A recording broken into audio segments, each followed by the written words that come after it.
আসসালামু আলাইকুম। আপনারা কেমন আছেন? আলহামদুলিল্লাহ আমি ভালো আছি। আজ আমি আপনাদের সাথে শেয়ার করব বিরিয়ানি রান্না। এই বিরিয়ানি রান্নাটা করছে আমার ছোট্ট একটা ভাগ্নি। রান্নাটা কেমন হয়েছে আপনারা কমেন্টে ইনশাল্লাহ জানাবেন। আমার অনেক দিন আগের একটা চ্যানেল ছিল, ইউটিউব বা ফেসবুকে চ্যানেল ছিল, কিন্তু আমার ইউটিউবের চ্যানেলটা নষ্ট হয়ে গেছে বা একটা কারণে সমস্যা হয়েছে। আমি এখন নতুন একটা চ্যানেল খুলছি, আপনাদের সাথে নতুন করে পরিচিত হইতেছি। আমার এই ভিডিওগুলো আপনারা দেখবেন বা আমার পাশে থাকবেন, সাপোর্ট করবেন। ভালো লাগলে লাইক, কমেন্ট, সাবস্ক্রাইব করবেন। ইনশাল্লাহ সবারই ভালো লাগবে। একটা ভিডিও বানাইতে গেলে অনেক কষ্ট হয়, অনেক পরিশ্রম হয়। আমার অনেক দিনকের শখ, আমি ভিডিও করব, বানাবো, আপনাদের সাথে সব কিছু শেয়ার করব, কিন্তু নিজে এক হাতে সব কিছু পারে উঠতে পারি না। এই কারণে খুবই কষ্ট হয় আমার। মানুষ ভিডিও বানায়, সবার পাশে অনেকজন লোক থাকে বা সাপোর্ট করার লোক থাকে, কিন্তু আমার একটা লোকও নাই। আমি খুব কষ্ট পরিশ্রম করে ভিডিওগুলো বানাই। আজ 2 বছর ধরে আমার ভিডিওতে কাজ করতেছিলাম আমি, কিন্তু আমার ভিডিওতে আমি সফলও হয়ে গেছিলাম। সবই আল্লাহ পাকের ইচ্ছা। যে কোনো কারণবশত সেই চ্যানেলটা আমার সমস্যা হয়েছে, সেটা বাদ এখন নতুন করে আমি চ্যানেল খুলছি। আপনারাই এখন আমার পাশে থাকবেন। এখন নতুন আবার সব কিছু নতুন করে শুরু করব। এগুলো করতে করতে অনেক টাইম লাগবে, অনেক সময়ও লাগবে।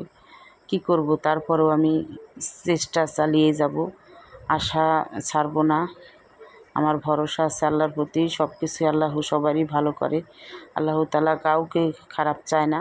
এ কারণে আমি আশা ছাড়ব না। আমি যতটুক পারি ততটুক আমি এই ভিডিও নিয়ে সাপোর্ট করতেই থাকবো। ইনশাআল্লাহ আল্লাহ একদিন সফল করবেই।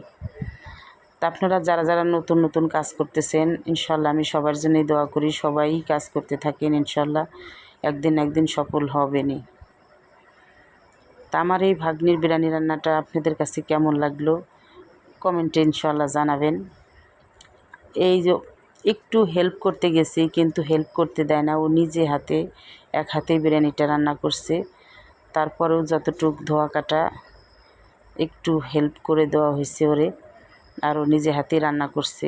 আমার এই ভাগ্নিটা সব কিছু রান্না করতে পারে, মাছ মাংস সব কিছুই রান্না করতে পারে। এ দেখেন রান্নাটা, গরুর মাংস দিয়ে বিরিয়ানিটা রান্না করতেছে। আর আপনারা দোয়া করবেন, আমি সামনে আরও ভালো ভালো ভিডিও আপনাদেরকে শেয়ার করব, দেখাবো। আপনারা দোয়া করবেন আর আমাকে একটু বেশি বেশি করে আপনারা সাপোর্ট করতে থাকবেন। একটা ভিডিও করতে গেলে অনেক সময়, অনেক টাইম লাগে। এই ভিডিওতে যারা যারা কাজ করে এই ভিডিও নিয়েই সারাক্ষণ থাকতে হয়, কিন্তু আমরা মেয়েরা তো আমাদের সংসারের কাজ, বাচ্চা কাচ্চা, অনেক ঝামেলা থাকে। এই সব কিছু সামলাই সেরে তারপরে ভিডিও করা খুবই টাফ হয়ে যায়। তারপরেও কি করব, অনেক কষ্ট করেই করা লাগে। একটা কাজ করতে গেলে তো পরিশ্রম করতেই হয় বা কষ্ট করতেই হবে। এটা তো বা অন্য কিছু না, কষ্ট হইলেও এটা আমি করব। দেখেন কালারটা কত সুন্দর কালার হয়েছে।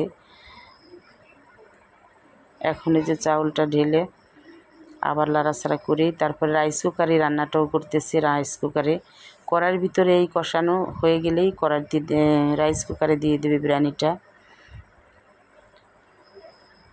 অনেকবার, এই ফার্স্ট টাইম না, অনেকবার আমার এই ভাগ্নি বিরিয়ানি রান্না করছে। ওর হাতের অনেক রান্নাও আমরা খাইছি। অনেকই ভালো রান্না করে, সব সময় ছোটো মানুষ আন্দাজে সব কিছুই সুন্দর করে রান্না করে। এই যে এখন রাইস কুকারে পানি আগে গরম করে তার ভিতরে ঢেলে দিল। এখন প্রায় রান্নাটা শেষ। আর এই ভিডিওটা ভালো লাগে লাইক, কমেন্ট, সাবস্ক্রাইব করবেন। ইনশাআল্লাহ সবারই ভালো লাগবে। আর আপনারা ভালো থাকবেন, সুস্থ থাকবেন। আল্লাহ হাফেজ।